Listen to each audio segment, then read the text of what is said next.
Notice ఇస్తారని. ఎవరికి రా నువ్వు జాతి పితవు? ఎవడు నీ జాతి? వినోద్రావు నీ జాత? ఎర్రబల్లి దయాకరావు నీ జాత? కుక్కడపల్లి కృష్ణారావు గారు నీ జాత? లేకపోతే తన్నీరు హరీష్ రావు గారు నీ జాత? నీ జాతికి పిత ఉండొచ్చు, మాకు మా నల్గొండకో లేకపోతే మా పాలమూరుకు నీ జాతితో ఏం పని? నీ జాతి ఏంది? నీ నీతి ఏంది? నీలాంటోడు జాతి పితయి పెళ్ళ మొగుడు జోలి పెట్టుకుంటే కూడా ఫోన్ లేని సన్నాసి నువ్వు జాతి పితవంటే ఎవడన్నా ఉంటే ఆత్మహత్య చేసుకుంటాడు, బాయిలో దుంకి చచ్చిపోతారు. సిగ్గుతోని తల వంచుకోవాలి. ఇట్లాంటి ఘోరమైన క్రూరమైన నేరాలు చేస్తే పోలీసు వాళ్ళు పట్టుకొచ్చినట్టు వానికి ముఖానికి ముసుగు తొడిగి కండ్ల కాడికి ఇట్లా పొక్కలు పెట్టి పట్టుకొస్తారు. ఆయన ముఖం మందికి చూపియొద్దండి. మన పోలీసు వాళ్ళు పిలిచినప్పుడు హరీష్ రావును కేటీఆర్ని అందరినీ ముఖానికి ముసుగు తొడిగి పట్టుకొచ్చేది ఉండే, లేకపోతే ముఖానికి మసి పూసి పట్టుకొచ్చి పోలీసుల ముందర పెట్టేది ఉండే. పోలీసు వాళ్ళు మంచోళ్ళు కాబట్టి ఏమనలేదు. మా జాతిపితకు నోటీస్ ఇస్తావా? మా జాతిపితకు నోటీస్ ఇస్తే తెలంగాణ సమాజానికి అందించినట్టే అంటాడు. అట్లనే అనుకుందాం. వీళ్ళ మీకు నోటీస్ ఇస్తే తెలంగాణ సమాజానికి ఇచ్చినట్టే అంటున్నావు కదా. మరి నీ జన్వాడలో ఉన్న ఫామ్ హౌస్ మా తెలంగాణ ప్రజలదా? నీకు నోటీస్ ఇస్తే మరి తెలంగాణ అందరికి ఇచ్చినట్టయితే నీకున్న ఎర్రవల్లి ఫామ్ హౌస్ తెలంగాణ సమాజం అందరికి ఇస్తావా? జన్వాడలో నీకున్న ఫామ్ హౌస్ అందరికి ఇస్తావా? మొయినాబాద్లో హరీష్ రావుకున్న ఫామ్ హౌస్లో అందరినీ రాణిస్తావా? మీ టీవీలు మీ పేపర్లు మాకు ఇస్తావా? వేల కోట్ల రూపాయలు తెలంగాణను కొల్లగొట్టిన దాంట్లో తెలంగాణ నిరుద్యోగులకేమని ఇస్తావా? ఎమ్మెల్యేలు, ఎమ్మెల్సీలు, రాజ్యసభలు, లోక్సభలు, మంత్రులు, ముఖ్యమంత్రి అన్ని మీరే తీసుకున్నావు. తెలంగాణ సమాజానికి ఇచ్చినవా? ఒక్క శ్రీకాంతాచారి తెలంగాణ కోసం ప్రాణత్యాగం చేస్తే శంకరమ్మ ఎక్కడుందో కూడా తెలియదు వాళ్ళ తల్లికి. కనీసం మొట్టమొదట తెలంగాణ కోసం ప్రాణత్యాగం చేసుకున్న శ్రీకాంతాచారి తల్లి కూడా చిన్న బాధ్యత ఇవ్వకపోతివే. జాతిపిత అంటే ఎవరయ్యా అంటే తెలంగాణ కోసం సర్వం త్యాగం చేసిన ప్రొఫెసర్ జయశంకర్ జాతిపిత అవుతాడు. లేకపోతే ఆంధ్రప్రదేశ్లో పార్టీ చచ్చిపోయినా, తెలంగాణలో అధికారం కోల్పోయినా, కేంద్రంలో ప్రభుత్వం పోయినా పర్వాలేదు అని తెలంగాణ రాష్ట్రం ఇచ్చిన సోనియమ్మ తెలంగాణ తల్లి అయితే తప్ప నీలాంటి దోపిడీదారుడు, దొంగ, లుచ్చ నువ్వెట్లా జాతిపితవైతావని నేను అడగదలుచుకున్న. మిర్యాలగూడ నుంచి సిగ్గులేని మాటలు మాట్లాడతారు. ఇవాళ చేసిన తప్పులకు తల వంచుకొని ముక్కు నేలకు రాయాలి. తెలంగాణ సమాజం ముందల తెలంగాణ సమాజాన్ని క్షమాపణ అడగాలే తప్ప ఇవాళ ఇంకా సిగ్గులేని మాటలు మాట్లాడుకుంటా బీఆర్ఎస్ వాళ్ళు తిరుగుతారు. ఇక ఈడ కూడా మీ దగ్గర ఒక ఆయన ఉన్నాడు, నక్కచిత్తుల భాస్కర్ రావు అని. ఎవడయా భాస్కర్ రావు? ఎవడు? జానారెడ్డి చెప్పులు మోసినోడు కాదా? జానారెడ్డి ఇంట్లో నీళ్ళ సీసాలు మోసినోడు కాదా? జానారెడ్డి నమ్మి కన్న కొడుకు ఇయ్యకుండా నల్ల నక్కచిత్తుల భాస్కర్ రావు టికెట్ ఇస్తే కాంగ్రెస్ పార్టీ కార్యకర్తలు మీ రక్తాన్ని చెమటగా మార్చి మీరు భుజాల మీద మోసి మిర్యాలకు కూడా ఎమ్మెల్యేని చేస్తే మీ ఆత్మ గౌరవాన్ని తీసుకెళ్లి ఎర్రవల్లి ఫామ్ హౌస్లో కేసీఆర్ కాళ్ళకాడ తాకట్టు పెట్టినోడు ఇవాళ మళ్ళా మీ దగ్గరకు వస్తున్నాడు. గాయన మనకు నాయకుడు. ఒక్కసారి ఆలోచన చెయ్యండి.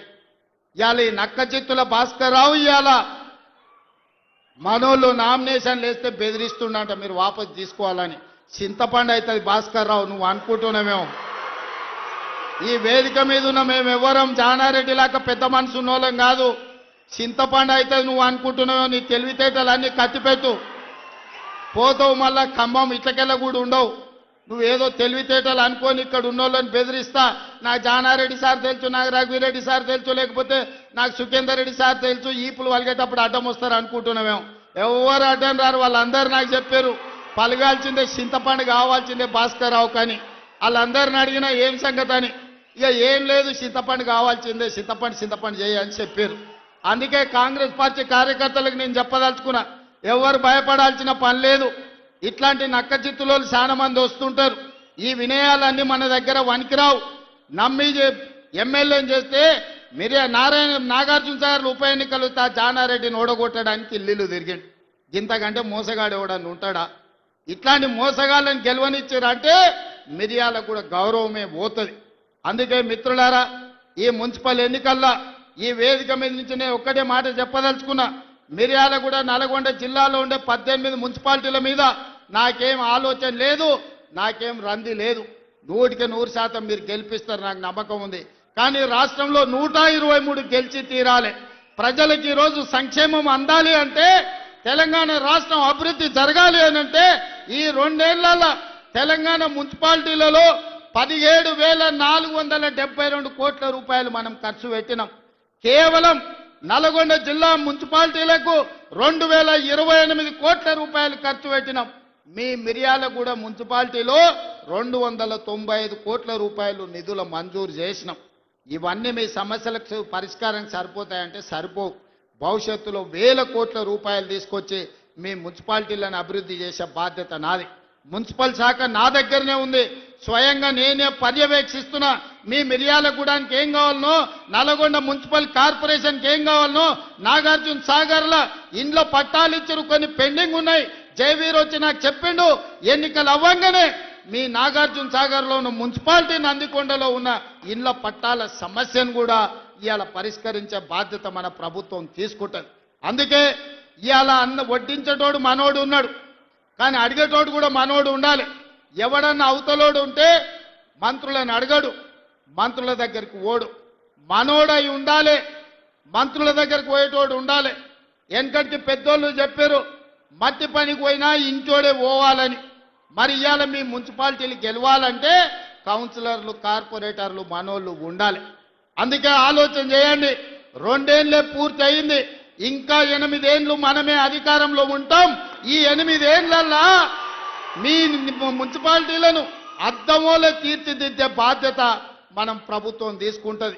పక్కనే మా పద్మక్క ఉన్నది, కోదాడల ఏకగ్రీవం చేపించింది. పద్మక్కను మనస్ఫూర్తిగా నేను అభినందిస్తున్నా.